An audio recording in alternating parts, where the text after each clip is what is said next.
Okay, so we now have a basic understanding of the Premiere Pro UI and how it kind of like works, right? So we understand like where the panels are located, how the workspaces are, what they've got, what panels are. We don't fully understand them, but we kind of know what each of these panels does. Now it's time to start beginning the process of editing. As I told you guys, the main way we're going to be learning in this program is by editing. We're not going to sit here and tell you guys, hey, this effect does this, and hey, this does this. Instead, we're going to be applying it and showing it to you guys, because the best way you can retain information is by visual representation. You got to see it so that and use it so that you can actually retain the information. So that actually brings me to a very important point. If you guys don't have Premiere Pro open in the background right now, even though we're not doing anything, at least tracking what I am saying, then you're probably doing a big mistake. So just make sure you have Premiere Pro open in the background and make sure you are following along every single step. That's the best way you can retain this information. The last thing you want to do is watch through all these courses and forget all this information, okay? So with that being said, in this course, we're going to be diving into sequences and timelines. And you might be wondering, what on earth are sequences? Well, if we want to start editing footage, the best way I can describe this for you is it's kind of like a rule book, which has a bunch of rules or things by which the footage is going to abide to. And what I mean by this is a sequence allows the footage which is under it or inside of it and the editing inside of it to all be rendered and follow a strict amount of rules. And why is this important? It's because when you want to create edits, you don't want a part of it to be rendered in 20 FPS and another in 30 and one in 720p and one in 1080p and one in 144p. Instead, you want all of it to be under the same rules, under the same 1920 by 1080, under the same FPS, under the same render settings and the same everything. So with this being said, that is why sequences are important, and that is why we're going to be learning them in this course and diving into timelines and how they work. So with this being said, let's go ahead and get straight into it. So as I mentioned, a sequence is kind of an overview. The best way I can explain this, it's an overview of these things or factors which your footage is going to abide by. And again, this stuff you don't really learn by me just telling you, you learn more by using. So how do you create a sequence? Well, the first thing every editor does when they first get into Premiere Pro is they have to create a sequence. So we go up to File, we go up to New, and then we go over to Sequence. When I access my files and I click on New, it allows me to create new things. One of the things I'm going to be creating is a sequence, and you're going to get this window here. Now, it's not going to look like this. Is probably going to look like something like that, just all messed up and things. Now, these are all sequences which Premiere Pro has already set for us. Basically, what a sequence means is what are the dimensions of your edit, what is the FPS, and what is the what's the render engine that we're using for this, okay? So these are the three main things that a sequence contains, and that's exactly what we're going to be creating in this video. So what I want you to do is head over to whichever one of these, because we're going to be creating our own sequence and saving it as a preset. So just click on whichever one and go over to settings. When you click on settings, you're going to be able to change the settings of your preset. And the first thing you want to do, change the editing mode to custom. The reason we do this is because if the editing mode is anything else, it's going to set presets like that. It's going to set it to whatever it wants. Instead, if we set it to custom, we are able to change it to whatever we want. The first thing we're going to be editing in is the time base. The time base definitely needs to either be 25 frames per second or 30 FPS. If you come from like a gaming background and you're thinking of editing in 60 FPS, I don't recommend it because it looks less cinematic. The smoother it is, usually the less cinematic it looks. So what you want to do is you want to go for 24 frames, 25 frames, 30 frames. That looks really, really cinematic. So for that reason, I'm going to be setting my sequence to 30 frames per second.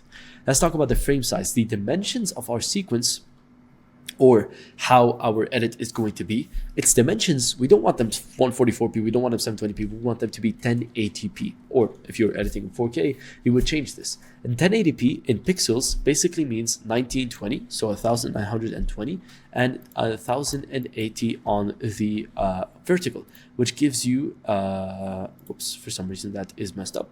So what's the reason that has done that? Let's see. So 1920 by 1080, which is supposed to give you excuse me, sorry, I'm running into some issues. It's supposed to give you a 16 by 9. There it is, 16 by 9 aspect ratio. Sorry, sometimes, Premiere Pro has to be a bit annoying. So if we set the frame size to 1920 by 1080, it's going to give us a 16 by 9 aspect ratio. So what is this? What do all these numbers mean? Well, the time base is just how many frames are happening per second. So we're going to set this to 30 frames per second. The frame size under the video section The frame size is just how many pixels there are inside of your frame. So just how high quality the image is. And we're going to be using 1920 by 1080 because that is the standard for a horizontal video, 1920 pixels by 1080 pixels. We're going to be setting the pixel aspect ratio to square pixels. Don't even worry about this. Set this to no fields and display format to 30 FPS. Just don't worry about this stuff. There's no need to go into it. Leave the audio as it is. Go down to your video previews, and this is where we gotta get into the nice stuff. So when you get to your video previews, this determines how you're going to be previewing the edit inside of the program window. Remember the program window, which is this one over here that we mentioned we're going to be watching our edit through. So if you set the video format through your preview window to QuickTime, it's actually going to ruin some of the colors and stuff. So let's just make sure that we go over here and set it to, oh sorry, we have to leave it at QuickTime, excuse me. And the codec, we must set this to H.264. So H.264 allows us to see full color range, allows us to see full video resolution.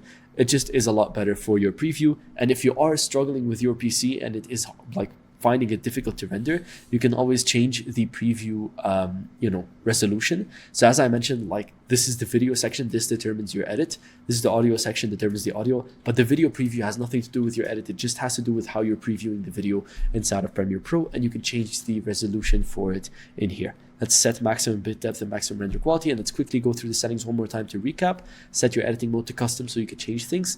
30 FPS over here, 1920 by 1080 to make sure that you have a full frame. Your pixel aspect ratio and all this cool stuff, just leave that as it is. All this, leave it as it is.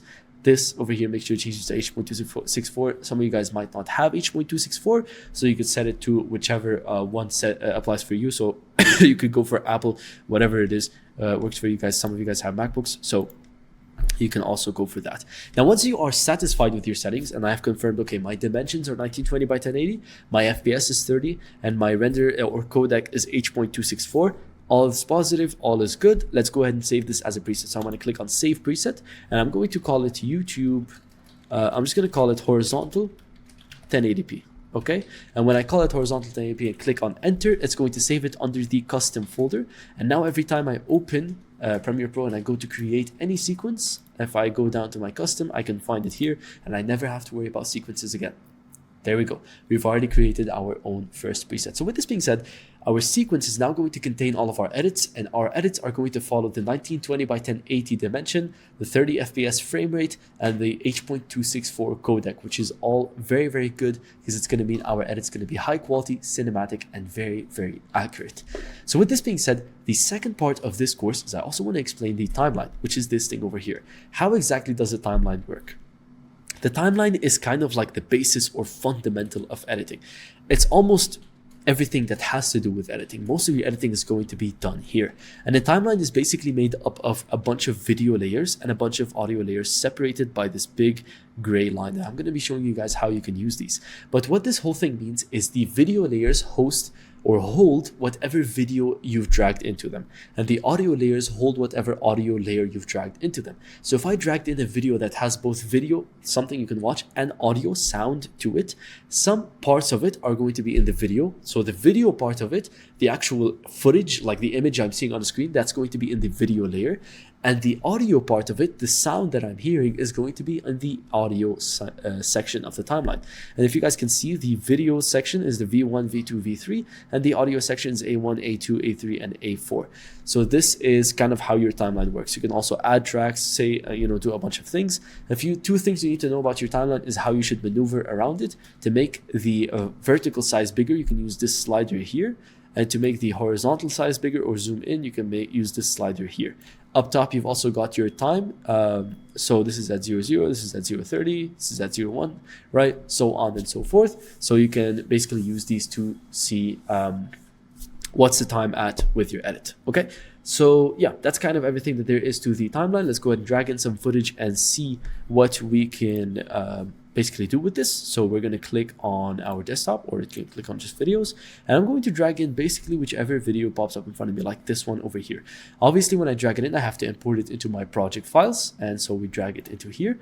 And now I'm going to drag this into my timeline and check out what's about to happen. So if I drag this into my timeline, look at that. All of a sudden, this one piece of video, which you can watch, is now split into these two squares. And one of the squares is in V1 and one of the squares is in A1. The reason that is because a video has both image and sound. And for that reason, you can watch something and hear its sound, which means some of it's going to be in V1, which is the video part, and the A1 is going to be the audio. And if I click play or click this button here, I can basically watch through it and hear the audio. Now check this out. I can actually make this video layer invisible. And so if I make V1 invisible, all of a sudden I can't see the video. But guess what? I can still hear the audio because I haven't muted the audio. Now if I make this thing visible and I mute this by clicking on M, all of a sudden everything in A1 can't be heard. Now check this out. If I make this thing invisible and muted, but I move the video to V2, all of a sudden the invisibility doesn't apply on it. So now I can clearly see it. If I move it back to V1, it's again invisible. If I move this audio to A2, I can hear it, so on and so forth. So a timeline is really, really simple, and like Adobe has made it so simple. This kind of idea or this concept works over all the programs, not just editing, 3D modeling, audio, sound design, because it allows you to play through whatever content you've got and visualize it in layers. And these layers work exactly like so. Now you guys are going to be learning how these layers work. There's also one more thing I do need to mention. If I did, for example, drag in an image, where do you think it's going to appear, right? Because an image doesn't have sound, it only has video. Do you think it's going to appear in A1? Probably not. Let's go ahead and check this out. So if I go ahead and drag in a picture of these thumbnails, let's go for one of this one like this. There you go. Notice how it's only pink and only in the video. And if I try to drag it into the audio, there's nothing there, right? It's empty. And if I drag it into just video, it is available. But now if I drag in a song, for example, so let's go over to drag in a random song just to show you guys what this means. So let's say we dragged into this song.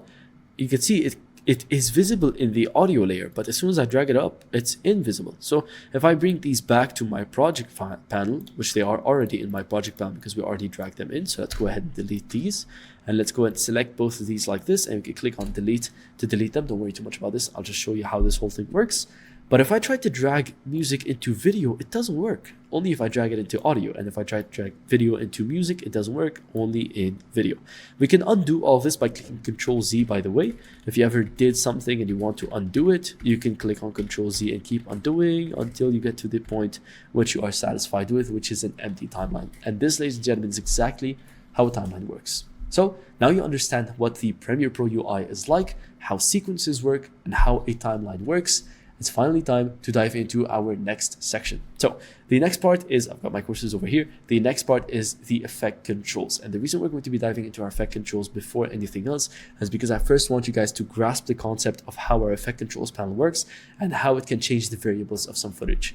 So with this being said, now that you understand all of this stuff, make sure you are following along with Premiere Pro in the background. Let's go ahead and move on to our next section, in which we're going to be discussing specifically the effect controls panel and what it's responsible for. I'll see you.